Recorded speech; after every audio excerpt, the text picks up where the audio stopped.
আমরা চ্যালেঞ্জ হিসেবে নিয়েছিলাম যে বাচ্চাতে গুলি বোমার আওয়াজ, এলাকা দখলের লড়াই, উন্নয়নের কাজ বন্ধ, একদলীয় শাসনতন্ত্র, বুথ লুট, এক দলের এজেন্ট, এই জিনিস পার্মানেন্ট বন্ধ করব। আমি আপনাদের আশীর্বাদে এই জব্দ করায় ডক্টরেট পেয়েছি। আমি নন্দীগ্রামে হারমাদদের এমন জব্দ করেছি, তাদের ঘাস পর্যন্ত নেই। লক্ষ্মী পুজোর দিন 2022 মমিনপুর ইকবালপুরে হিন্দুদের উপর আক্রমণ করেছিল। আমি ওখানে এমন টাইট দিয়েছি, এখন লক্ষ্মী পুজোর দিন রাস্তায় কাউকে দেখতে পাওয়া যায় না। 2023 উত্তর দিনাজপুরের ডালখোলা, হাওড়ার শিবপুর, হুগলির রিষড়া, সেখানেও একই জিনিস করেছিল। রামনবমীর দিন ঠান্ডা করে দিয়েছি পার্মানেন্ট। মোথাবাড়িও ঠান্ডা, আর মুর্শিদাবাদকেও পার্মানেন্ট ঠান্ডা করার কাজ আমরা করব। বিজয় বাবুর আত্মবলিদানের পরে আমরা শুধু দ্বিতীয়বার রেলওয়ে হসপিটালের ডক্টরকে রেখে পোস্টমর্টম করিয়েছি তা নয়, 60 জনকে আসামি করে যে মামলা করা হয়েছিল, সেই মামলাকে আমরা দীর্ঘ 5 মাস লড়াই করে আমরা এনআইএ করাতে বাধ্য করিয়েছি। অনেকে গেছে, বাকিরাও ব্যাগ গোছাচ্ছে।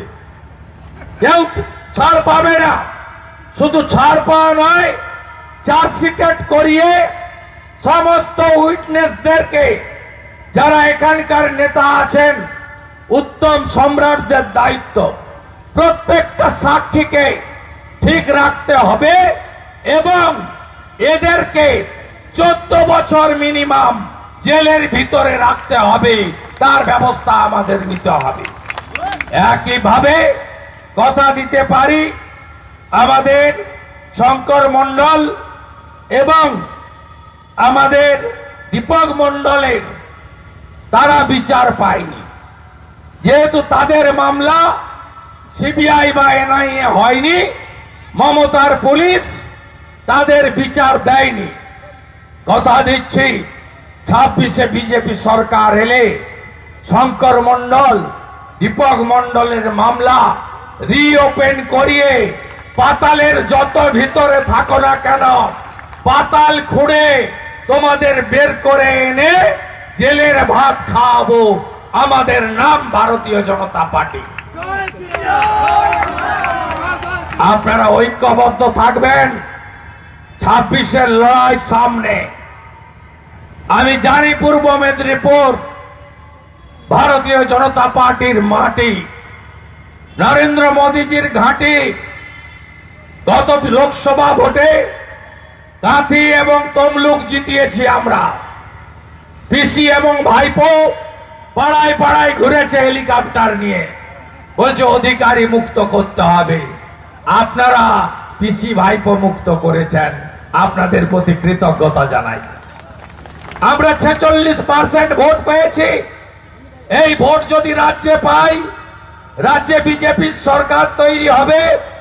বিজেপির সরকার তৈরি হলে এই মুর্শিদাবাদের মতো হিন্দু পলায়ন, মোথাবাড়ির মতো লুট, সরস্বতী পুজো বন্ধ এবং যে অত্যাচার আজকে রাষ্ট্রবাদী সনাতনীদের উপর হচ্ছে, যে চুরি দুর্নীতি আজকে সর্বস্তরে হচ্ছে, বেকার যুবকরা আজকে 2,15,00,000 পৌঁছে গেছে, নারীদের সুরক্ষা নেই। আমরা এর বদল আনবই। সুশাসন সুরক্ষা আমরা দেবই। যোগীজির মতো সুশাসন সুরক্ষা, হেমন্ত বিশ্ব শর্মার মতো রোহিঙ্গাদের এই রাজ্যের বাইরে চুলের মুঠি ধরে বের করার কাজ করব। যা গুজরাটের বিজেপি সরকার করছে, মহারাষ্ট্রের বিজেপি সরকার করছে। এখানেও কমসে কম 1 কোটি রোহিঙ্গা মুসলমান ঢুকে বসে আছে।